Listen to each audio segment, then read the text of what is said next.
네, 하나님이 기뻐하시는 것이라는 제목으로 하나님 말씀을 전하도록 하겠습니다. 우리가 자녀를 갖게 되는데 자녀들의 성격이 다 똑같지 않습니다. 어떤 자녀는 말을 잘 듣는 자녀가 있고 어떤 자녀는 말을 잘 듣지 않는 자녀가 있습니다. 그래서 일반적으로 말을 잘 듣는 순종하는 자녀는 칭찬도 받고 또 말을 잘 듣지 않는 불순종한 자녀는 근심거리가 되죠. 그래서 앞으로 어떻게 이 아이가 제대로 되겠는가 하는 염려가 됩니다. 또 책망도 하곤 합니다.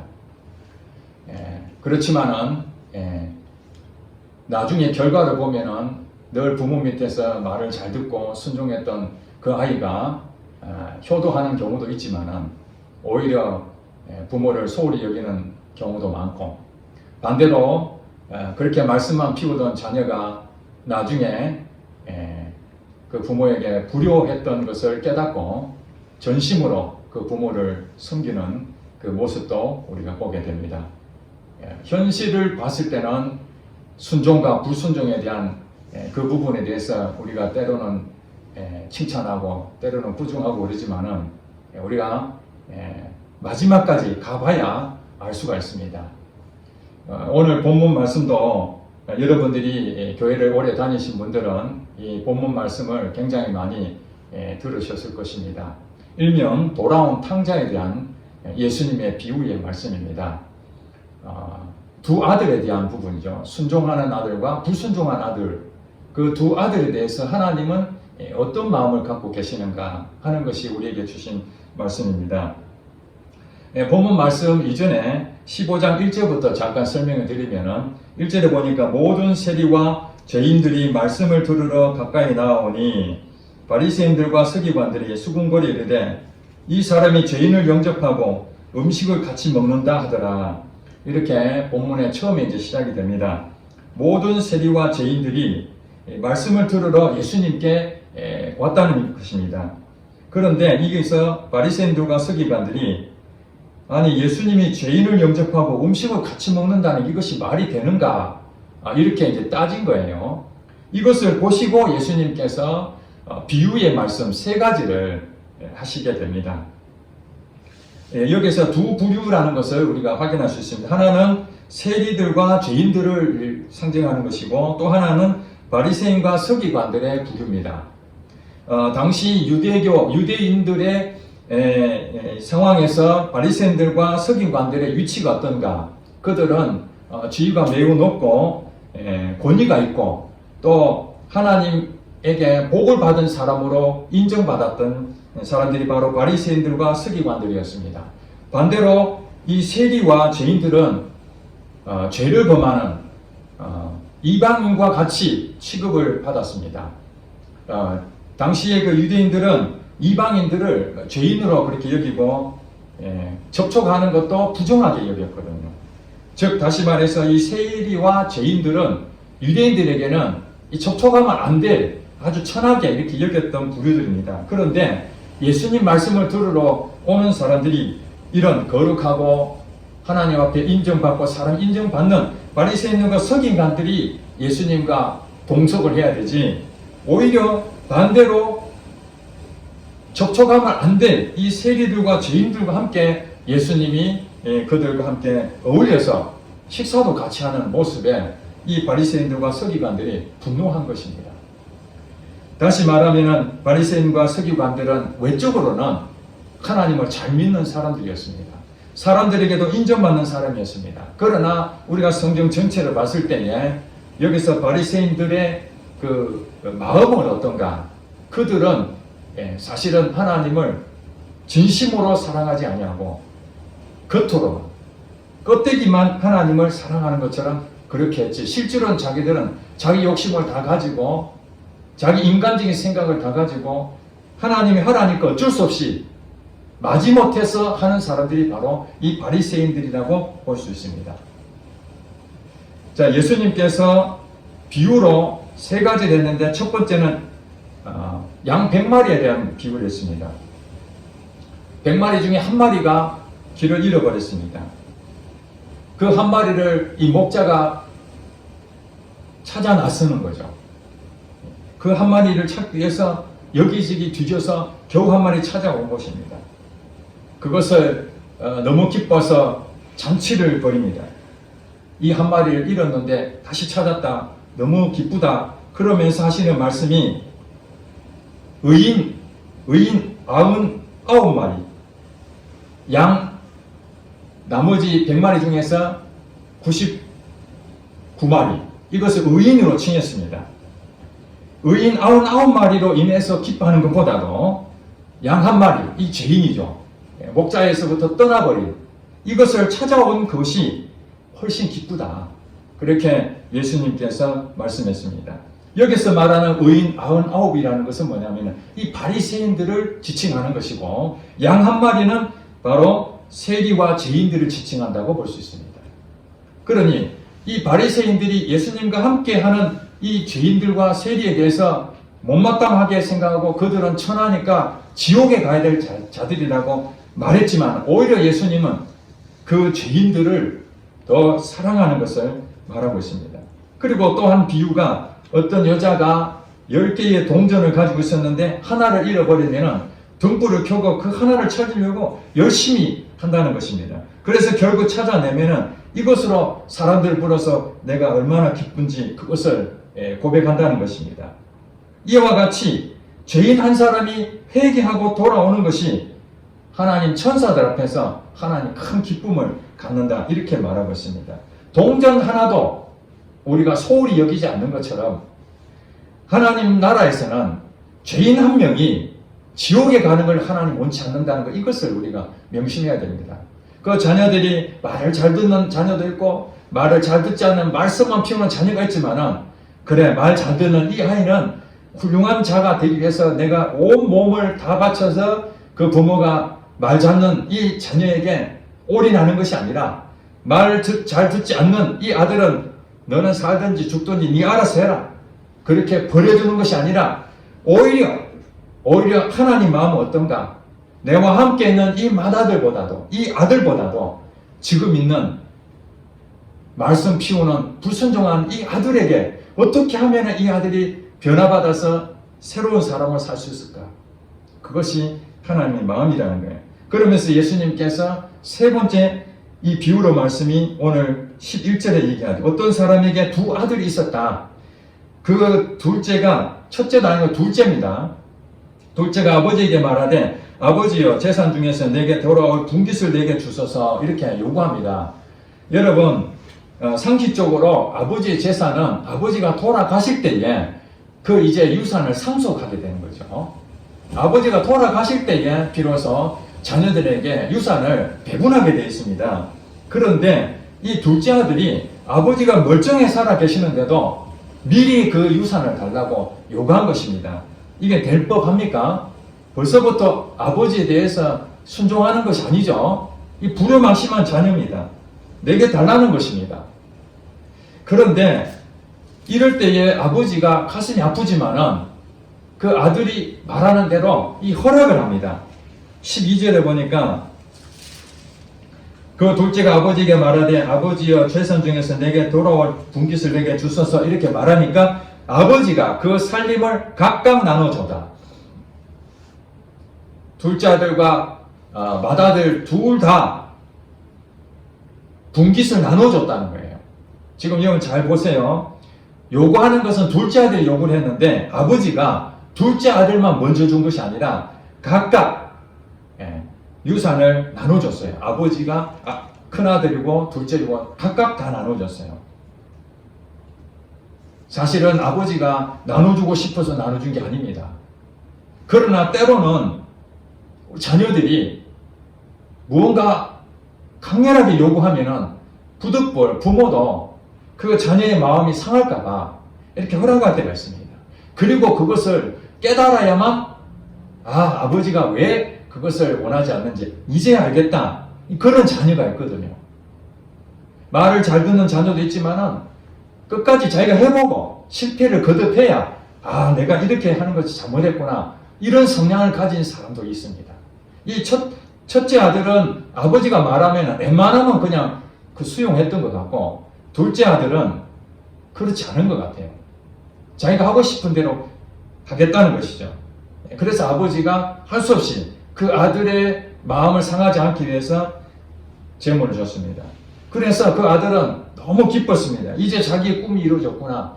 그래서 자기 고향에 있는, 여기는 살기가 별로 안 좋으니까 정말 살기 좋은 땅으로, 여기서 먼 나라라 했는데 어느 나라인지는 정확하게 밝히지 않지만은 아주 부유하고 살기 좋은 나라라고 볼 수 있습니다. 그 나라에 가서 열심히 한번 살아보려 했는데, 거기는 너무나도 사람들이 이 쾌락과 또 방탕과 이런 사람들에게 현혹할 만한 그런 문화들이 가득 찼다는 것을 알 수가 있습니다. 그래서 그 재산을 가지고 그 나라에 가서 정말 성심껏 열심히 일해야 되는데, 그러지 못하고 거기 가서 허랑방탕하여 그 가지고 있는 재산을 하나씩 소비하기 시작했다는 것입니다. 이것이 우리 인생인 겁니다.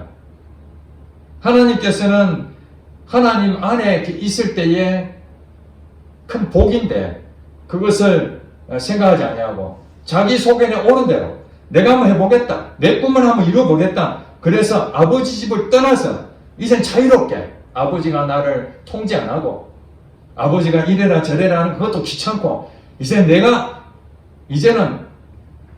내가 이제 성인이니까 내가 한번 잘 살아봐야 되겠다, 내가 한번 아버지한테 멋진 모습을 한번 보여줘야 되겠다, 그러고 살아보지만은 이 환경이 그렇지 않거든요. 여러분 아시다시피 저희 세대하고 지금 우리 청년 세대가 또 다르지 않습니까? 지금 청년 세대는 참 먹고 살기가 어려운, 취업하기가 굉장히 어려운 그런 시대에 살고 있습니다. 환경이, 자기 꿈은 많지만 그 환경이 따라주지 않아요. 그래서 돈을 쉽게 벌 수 있는 그런 방법들을 찾다 보니까 가진 재산도 오히려 방탕해 버리는 경우가 허다하다는 것입니다. 이 아들도 그랬습니다. 처음부터 허랑방탕하게 살려고 한 것이 아니라 참 계획을 가지고 잘 살아보려고 했지만은 그 환경에 의해서 결국에는 다 낭비하게 된 것이죠. 그리고 14절에 보니까 다 없앤 후에 그 다음에 그 나라에 크게 흉년이 들었다는 것입니다. 여기서 우리가 주목해야 될 것은 이 크게 흉년이 든 부분을 우리가 주목해야 됩니다. 왜냐하면 우리 인생 살다 보면은 자기가 계획한 대로 아무런 문제가 없으면은 그냥 좀 나가면 되는데 갑자기 어떤 돌발적인 사건이 생길 때가 있습니다. 이것이 바로 오늘 본문에 그 나라에 크게 흉년이 들었다는 것입니다. 1997년도에 IMF 사태가 일어난 그게 큰 흉년이 나타나게 된 것이죠. 그 당시에 젊은 청년들이 상당히 어려움을 겪었습니다. IMF로 인해 가지고 우리나라의 대기업들이 부도가 나는 그런 사태가 일어나지 않았습니까? 또 오늘날로 말하면 이 코로나19로 인해서 참 장사 한번 해보려고 그랬는데 이런 큰 흉년으로 인해 가지고 가뜩이나 없어서 이제 새롭게 한번 해보려고 했는데 그마저도 안 돼서 이제는 완전히 궁핍한, 오늘 본문에 보니까 크게 흉년이 들어 그가 비로소 궁핍한지라. 재산은 다 없어졌지만은 이제 다시 그래도 의욕을 가지고 다시 한번 해보자 이렇게 생각을 했었는데 마침 흉년이 들어서 자기 자신뿐만 아니라 다른 사람들도 이제는 먹고 살기 어려운 상황이 오게 된 것입니다. 이것이 우리 인생에 없어야 된다고 하지만은 이런 일들이 일어나는 것이죠. 그럴 때 어떻게 됩니까? 난감합니다. 자기 뜻대로 안 되는 이런 상황에서 이제 궁여지책으로 자기 머리를 굴립니다. 어떻게 하면 먹고 살까? 그래서 나온 결론이 15절에 보니까 가서 그 나라 백성 중 한 사람에게 붙여 사니, 빌붙어 사는 일을 이제 하게 되는 것입니다. 자기 스스로 먹을 수 있는 양식을 공급받을 만한 그런 것이 없다 보니까 할 수 없이 나무 밑에 가서 이제 종로로 돼야 되는 상황이 되는 거예요. 하인이 되는 하인. 요즘 말하면 알바라도 하는 거죠. 직장을 못 가니까 돈 얼마 주지 않는, 그런데 노가다판에 또 가고 편의점도 가고 어떻게든지 그냥 먹고 살아야 되는 것 때문에 꾸준히 일을 마다하지 않고 일을 하게 되는 것이죠. 거기에 들어갔던 곳이 이 돼지를 치는 곳이었던 것 같습니다. 돼지 치는 곳에서 그 하루하루 살아가는데 먹는 것도 충분하지 못했던 것 같습니다. 견디다 고민했습니다. 야, 내가 여기서 이제 죽게 되는구나. 내가 어쩌다가 이렇게 됐나. 우리 아버지 집에는 양식이 풍족한데 17절에 보니까 이에 스스로 돌이켜 이르되 내 아버지에게는 양식이 풍족한 품꾼이 얼마나 많은가. 나는 여기서 줄여 죽는구나. 이제서 깨닫게 되는 것입니다. 언제 깨달았습니까? 완전히 다 망가지고 이제는 남의 종 밑에서 천한 사람으로서 인정받지도 못하는 그런 상황이 되니까 비로소 우리 아버지 집이 참 그립다는 것을 알게 됩니다. 내가 어리석었구나. 아버지에게 있었을 때는 내가 먹고 살만 했는데 나의 욕심을 부려서 아버지 재산을 가지고 크게 한번 성공해 보려 했는데 오히려 다 망가지고 내가 참으로 어리석고 아버지한테 큰 죄를 지었구나. 이걸 깨닫게 된 것입니다. 그래서 어떤 결론 내렸습니까? 그래도 아버지 집에 가면 나를 야단칠 거야. 그래서 끝까지 성공할 때까지 있었습니까? 아닙니다. 이 아들은 깨닫는과 동시에 바로 아버지 집으로 가야 되겠다. 그래서 18절에 보니까 내가 일어나 아버지께 가서 이르기를 아버지 내가 하늘과 아버지께 죄를 지었사오니 지금부터는 아버지 아들이라 일컬음을 감당하지 못하겠나이다. 나를 품꾼의 하나로 보소서. 그리고 일어서서 아버지에게 돌아가게 됩니다. 이것이 매우 중요합니다. 우리가 살다 보면은 내 힘으로 무엇인가 해볼 거라 하지만은 많은 실패를 경험하고 돈은 번 것처럼 보이는데 구멍이 센 것처럼 다 쏟아지고 빚은 계속 늘어나고 적자는 메꿔지진 않고 도대체 어디서부터 잘못했는지 그런 힘든 상황이 올 때에 우리는 어떻게 합니까? 어떻게 하면은 돈을 더 많이 벌 것인가? 어떻게 하면은 내가 먹고 사는 일에 충분히 할 수 있는 방법이 무엇인가? 우리가 머리를 아무리 짜내보지만은 하나님 품에서 떠나버리면은 지금 둘째 아들처럼 이런 상황이 온다는 거예요. 하나님을 떠나는 그 순간, 아버지 품에서 떠나는 그 순간 그 아들은 이미 가진 것 다 잃어버리고 하나님 앞에 돌아올 수밖에 없는 그 상황이 맞닥뜨려져야만 된다는 것입니다. 얼마나 어리석습니까? 경험하지 않으면은 모르니까 이 아들은 경험을 다 하고 그럼에도 불구하고 이 아들은 비로소 깨닫고 난 다음에 아주 잘한 것이 있습니다. 우리가 깨달았지만은 실천하지 못하지 않습니까? 하나님 말씀이 맞다. 내가 이건 이런 걸 잘못했구나. 그렇게 깨달았으면은 이 둘째 아들처럼 일어나서 아버지께로 돌아가야 되겠다. 나의 모든 공급자는 여기에 있는 돼지치는 이 주인이 아니라 우리 아버지가 나의 공급자다. 비록 아버지가 나를 책망한다 할지라도 나를 꾸중한다 할지라도 벌을 다르게 받겠다. 그래도 아버지한테 가는 것이 지금 있는 것보다는 낫지 않겠느냐. 우리 하나님 말씀을 들으면 그 말씀대로 내가 실천하고 애를 쓰는 것이 아니라 그런 마음이 깊이 인식이 되면 하나님 앞에 회개하게 되어 있다는 것입니다. 그런데 아버지는 아들이 돌아온다는 소식을 듣고 먼 발치서 바라보다가 그 아들을 만나자마자 얼마나 반가웠던지 그 아들을 껴안고 사람들이 얘기합니다. 좋은 옷을 내어다 입히고 가락지도 끼우고 신발을 시키고 목욕도 다 시키고 사람들을 초청해서 살진 송아지를 잡아서 이 아들을 위해서 우리가 먹고 마시고 즐거운 잔치를 베푸자. 그렇게 얘기합니다.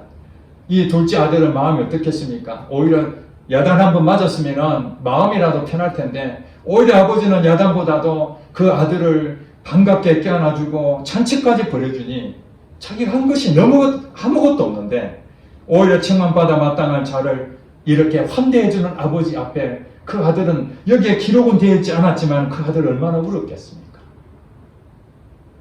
하나님 앞에 우리가 예수님을 믿음으로 은혜 구원을 받았다는 그걸 생각하면은 내가 한 것이 아무것도 없고 날마다 이 둘째 아들처럼 죄를 짓는 것밖에 없고 내 방법대로 살았는데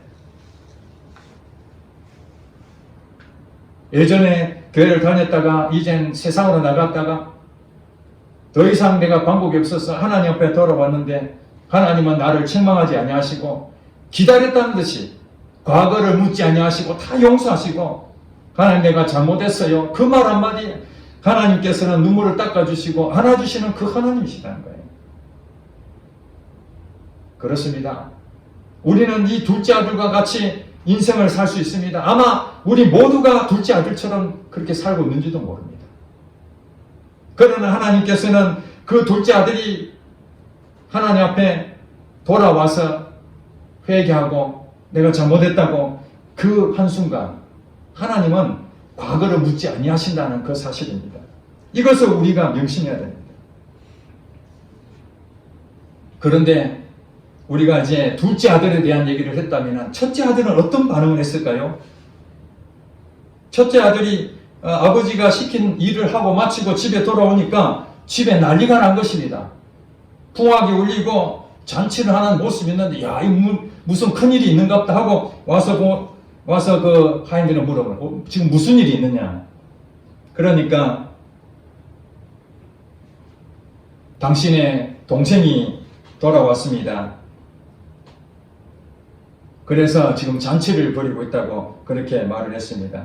그러면 잃었던 동생이 돌아왔으니까 이 형도 너무 반가워서 동생을 안아줘야 되지 않겠습니까? 그런데 이 맏아들인 이 사람은 어떻게 반응했느냐? 28절에 그렇게 말하고 있습니다. 그가 노하여 들어가고자 하지 아니하거나 분노했다는 것입니다. 동생이 와서 잔치를 벌이고 있는데 분노했습니다.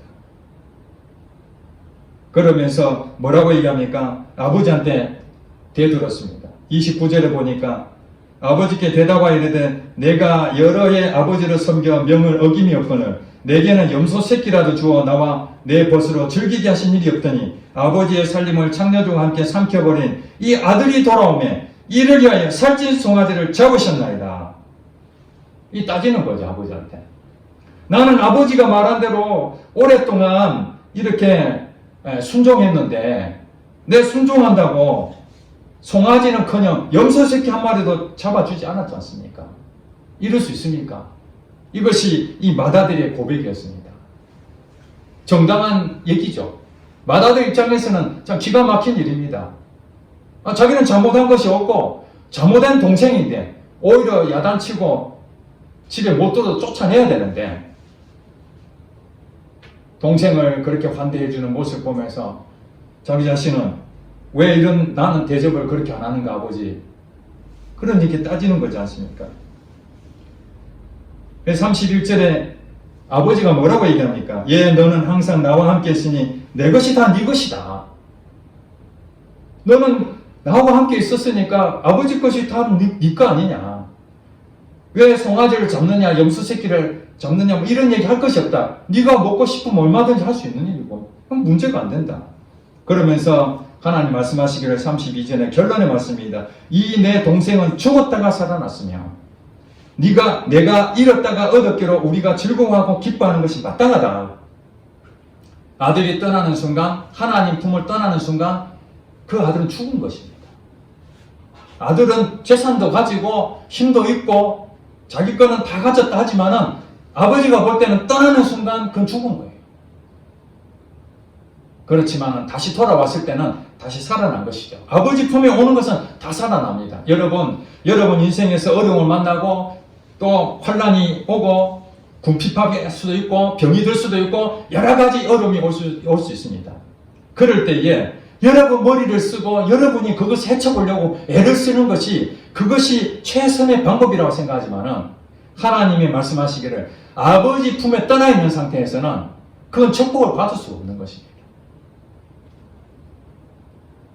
하나님 품으로 돌아와서 하나님 말씀으로 돌아오게 되면은 거기서부터 축복이 시작이 되는 것입니다.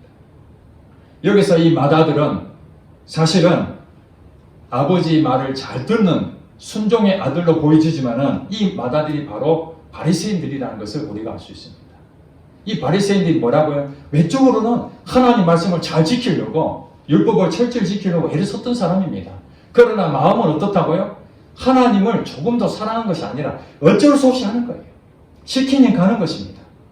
아버지가 시키니 할 수 없이 하는 거예요.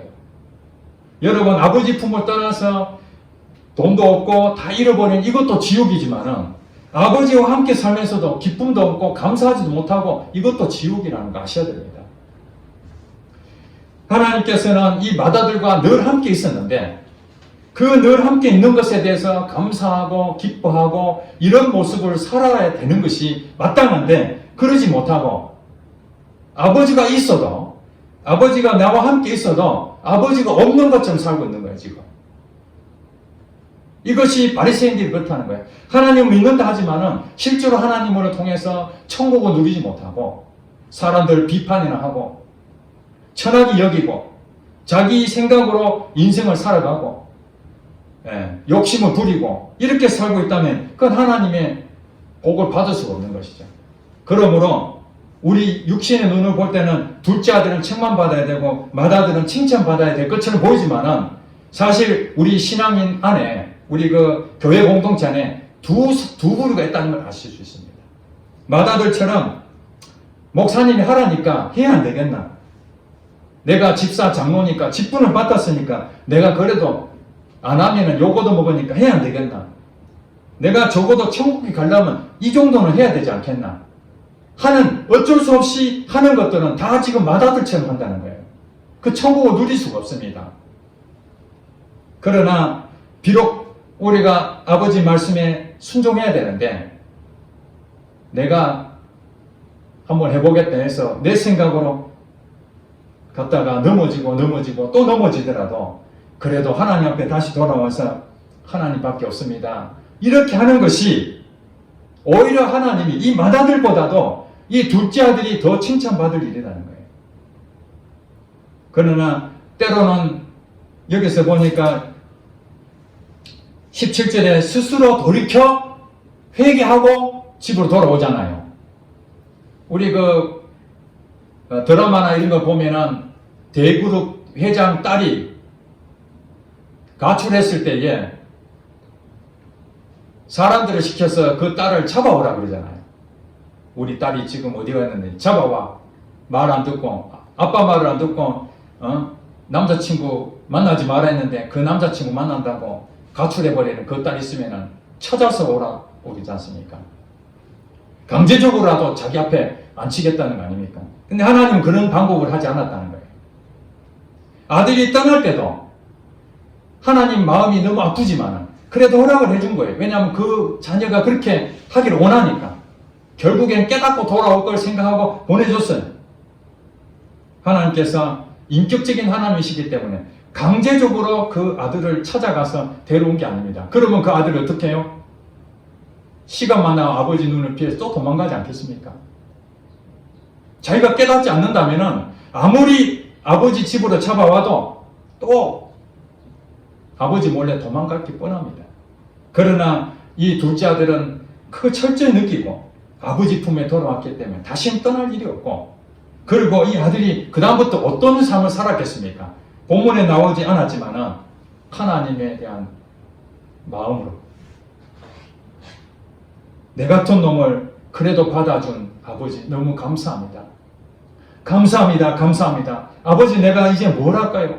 자원해서 기쁨으로 오늘 본문에 보니까 내 아들 이제 아들 아니다 좋다. 내 품꾼에 하나라도 좀 써줬으면 좋겠다. 이런 마음으로 살았지 않겠습니까? 그렇습니다. 우리 신앙생활은 억지로 하라니까 부득불을 하는 것이 아니라 정말 하나님의 은혜를 깨닫고 둘째 아들처럼 하나님 감사합니다. 하나님 감사합니다. 나는 또 넘어질 사람인데 하나님 나를 품어주셔서 너무 감사합니다. 이런 은혜로 신앙생활하는 것입니다. 종교인이 되어서는 안 된다는 것을 제가 누차 강조하는 이유가 그겁니다. 우리 교회 공동체에 세워졌는데 화장실 청소, 밥하는 당번 여러 가지 할 일이 많지 않습니까? 뭐 작은 교회지만은 그래도 하려고 한다면 할 일이 많이 있습니다. 그런데 저는 처음부터 그랬습니다.